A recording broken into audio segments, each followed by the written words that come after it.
Across all the continents, for 4 generations and 9 decades, hundreds of millions of men, women, and children served in comradeship for one of the most unjust and bloody systems in the history of mankind, communism.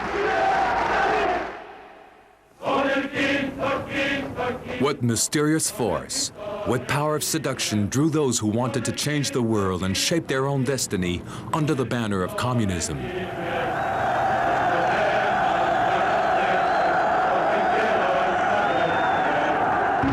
Why, in spite of the well-known crimes and the reversal from its original ideals, was the big lie able to go on for so long? The answer is still unclear. Communism was a strange mix of humanism and terror, of brotherhood and cynicism, of self-sacrifice and misery. In it, we find a paradoxical juxtaposition of good and evil. Why, for so many years, did the image of earthly paradise mask the hell lying beneath?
Simon will now demonstrate the forward basic steps. Stand with the feet together, weight on the right foot. Step forward with the left foot, slow. Step forward with the right foot, slow. Step to the side with the left foot, quick. And close the right foot to the left foot, quick. Let's talk a little more about the way we use the feet. In the social foxtrot, we try to dance with a soft bounce action. We count it like this. Slow, slow, quick, quick. Because of this, the heel leads will become softer. Forward, forward, side, together. Forward, forward, side, together.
Ron and Valerie Taylor have dedicated more than 40 years of their lives to the understanding of the world's oceans.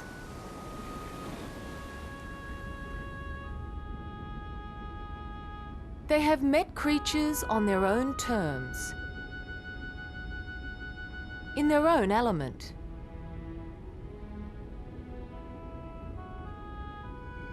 They have reached out and touched the most feared of all marine animals. From amateur skin divers to professional filmmakers and photographers, their work is multi-award winning. They are authors, innovators, shark experts, and ultimately marine conservationists. This is their story. Valerie's long association with the sea began after moving to a waterfront home in Sydney. At that time, the oceans were as mysterious as the creatures that lived in them.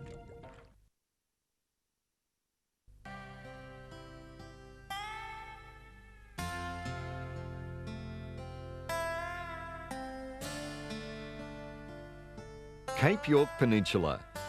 It's a hot, untamed wilderness. From coast-hugging mountains to the dusty Gulf Plains. Along miles of jewelled beaches to its croc-infested waters. There's only one real way to see this country, and that's to head off on a Cape York adventure.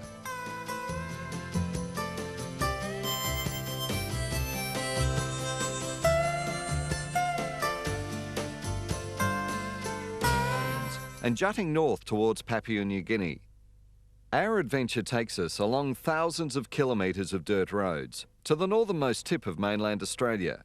Just north of Cairns is the World Heritage Daintree Rainforest.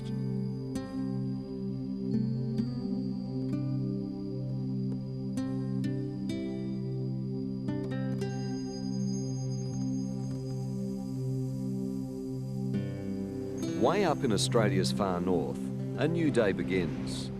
The sun rises and burns off the morning cloud.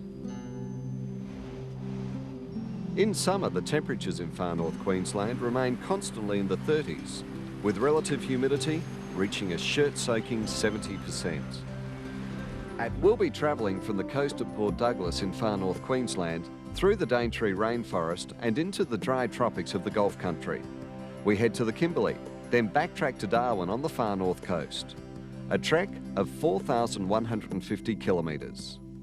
2 weeks before we arrived, the wet season struck with a vengeance. Roads were cut, lines were down, and some towns were isolated for weeks on end. Hopefully, we'll be one of the first vehicles to cross the top end after one of the wettest seasons on record.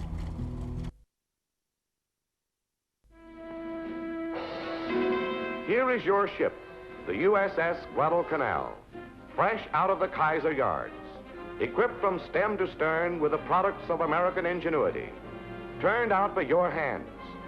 Electronic devices, radar, submarine detectors, Wildcats and Avengers, guns and shells, the 1,001 items that in the hands of American boys make a fighting American ship. All under the command of Captain Dan Gallery, USN, a pioneer of naval aviation. On May 15, 1944, a task group of the Atlantic Fleet heads out to sea with orders to operate against submarines to the west of the Cape Verde Islands. The group comprises the USS Guadalcanal and her 5 destroyer escorts, the Pillsbury, the Chatelaine, the Pope, the Flaherty, and the Jenks. At the departure conference, Captain Gallery and the destroyer skippers decide upon a daring plan of action. If, during this cruise, they can bring a sub to bay, they will not attempt to sink her as soon as she surfaces. Instead, they will spray her with small stuff, put crews over the side in small boats, and attempt to board and capture her. Daring, did we say? Fantastic is the word for boarding a wounded U-boat on the high seas. On June 4th, 1944, the task group is searching for a sub reported 150 miles off the coast of French West Africa, when suddenly at 11:10, Frenchie to Blue Jay, I have a possible sound contact. Nothing startling for the moment. Possible sound contacts are made every day, but a flat top has no business near them.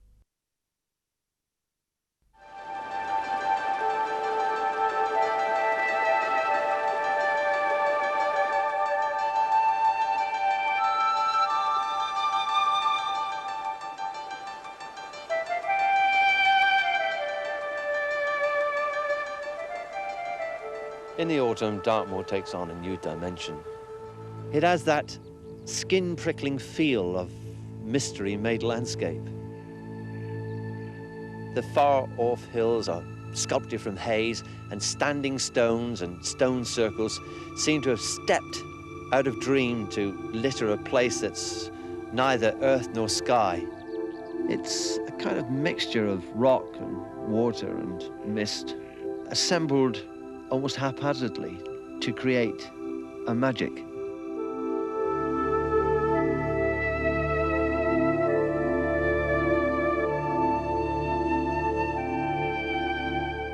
There is the prose of the dry stone walls, set out like neat little sentences, climbing up the hillsides, stating in the most austere terms that they were constructed by men who knew how to work in an age of hard graft.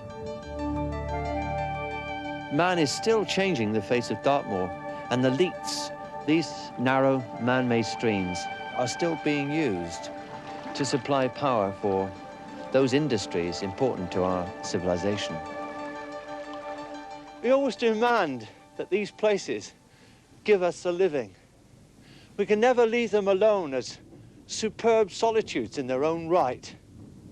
Hill farming is rooted in antiquity, but it's also a commercial fact of life with inevitable consequences.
Probably couldn't afford the fee for art like that. No, we could do it. They'll probably be so surprised and overwhelmed they'll likely faint after they see it. I hoped my parents would like their surprise. I painted, I worked all week while they were gone on their trip.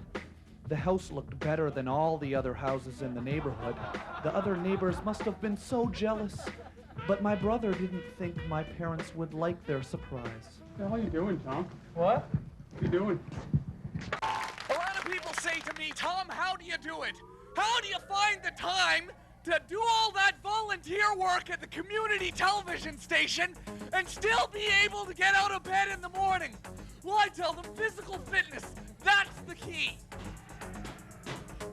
Today, I'm going to show you how to keep your body physically fit.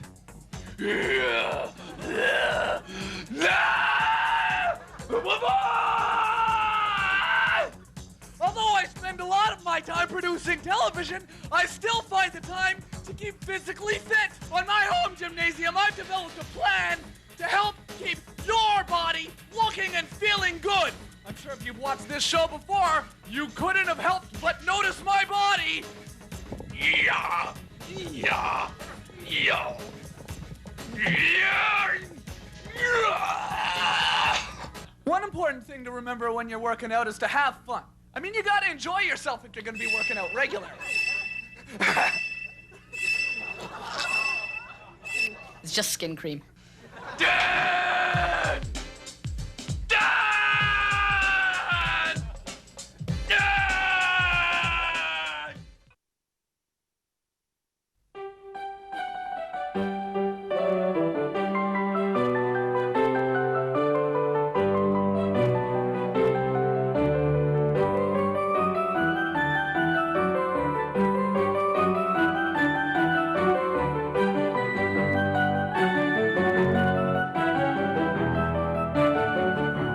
Welcome to the Royal Horticultural Society's Chelsea Flower Show. It's the 82nd show to be held here in the grounds of the Royal Hospital.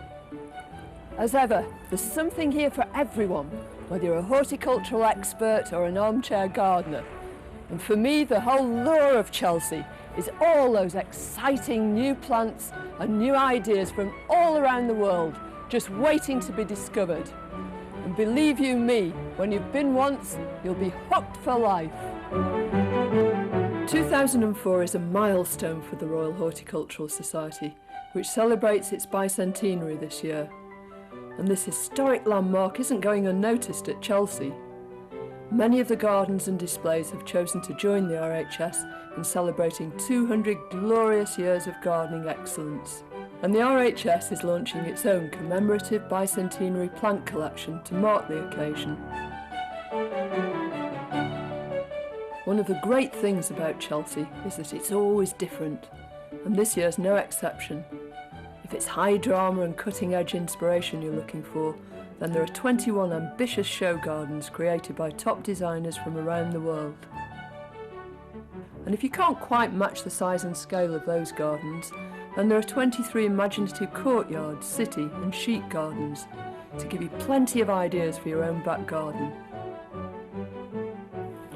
And there's another big difference inside the Great Pavilion this year. It forms one single space, the size of 2 football pitches. For me, this is plant heaven. With over 100 fantastic floral displays, you don't need anything else. This is what goes to make Chelsea the greatest show on earth.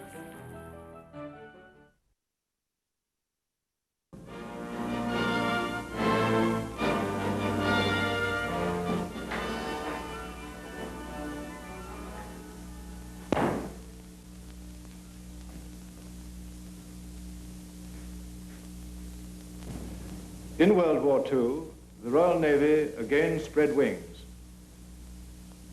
and our fleet carriers went into action for the first time.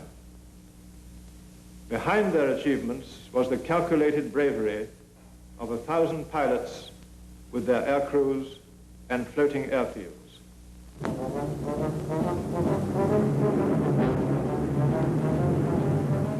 There was a time when airships, blimps as they were called, were used as the eyes of the fleet. Then almost exactly half a century ago, a seaplane took off, crashed, and was ignominiously recovered. Soon after the outbreak of World War II, the old but valuable Courageous and Glorious was sunk. The Ark Royal was the only first-line fleet carrier in the world. As the war progressed, the Navy's need for carriers increased. Our enemies extended their coastline and multiplied their airfields. We had to take our planes with us, refit them and keep them flying.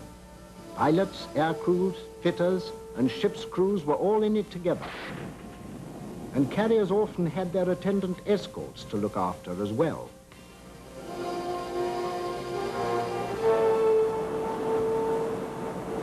Although the modern carrier was not yet on the horizon, equipment and technique advanced in leaps and bounds. More and more planes were getting into the air quicker and quicker. The planes themselves learned to unfold their wings and to fold them again. The batsman helped to land every single plane. Little did he know that one day he would be replaced.